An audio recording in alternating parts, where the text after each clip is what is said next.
Apocalipsa, capitolul 2. Îngerului bisericii din Efes scrie-i: așa spune cel care ține în mâna dreaptă cele 7 stele, cel care umblă în mijlocul celor 7 sfeșnice de aur. Știu faptele tale, strădania și răbdarea ta, și că nu-i poți suferi pe cei răi, și că i-ai pus la încercare pe cei care se dau drept apostoli, dar nu sunt, ci i-ai dovedit mincinoși. Ai răbdat și ai suferit de dragul numelui meu și nu ai obosit. Dar am ceva împotriva ta: nu mai ai dragostea de la început. Amintește-ți deci de unde ai căzut și pocăiește-te și fă iar faptele dinainte. Iar dacă nu te pocăiești, voi veni la tine și îți voi muta sfeșnicul din locul lui. Totuși ai ceva bun: urăști faptele nicolaiților, pe care și eu le urăsc. Cel ce are urechi să asculte ceea ce Duhul le spune bisericilor. Celui ce va birui, îi voi da să mănânce din pomul vieții, care este în raiul lui Dumnezeu.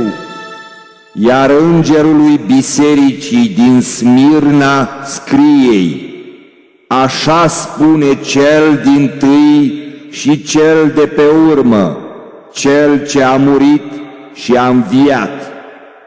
Îți știu necazul și sărăcia, dar ești bogat, și batjocura din partea celor care se numesc iudei, dar nu sunt, ci sunt o sinagogă a Satanei. Nu te teme de ceea ce vei suferi. Iată, diavolul îi va arunca în închisoare pe unii dintre voi, ca să fiți puși la încercare, și veți avea 10 zile de necaz. Fii credincios până la moarte și îți voi da cununa vieții.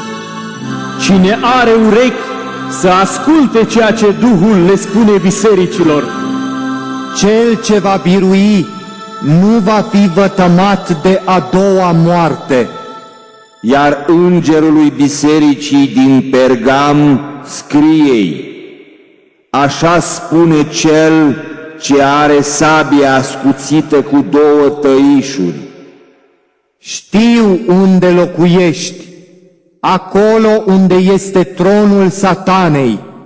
Tu ții cu tărie numele meu și nu ai tăgăduit credința în mine, nici chiar în zilele lui Antipa, martorul meu, cel credincios mie, care a fost ucis acolo, la voi, unde locuiește Satana.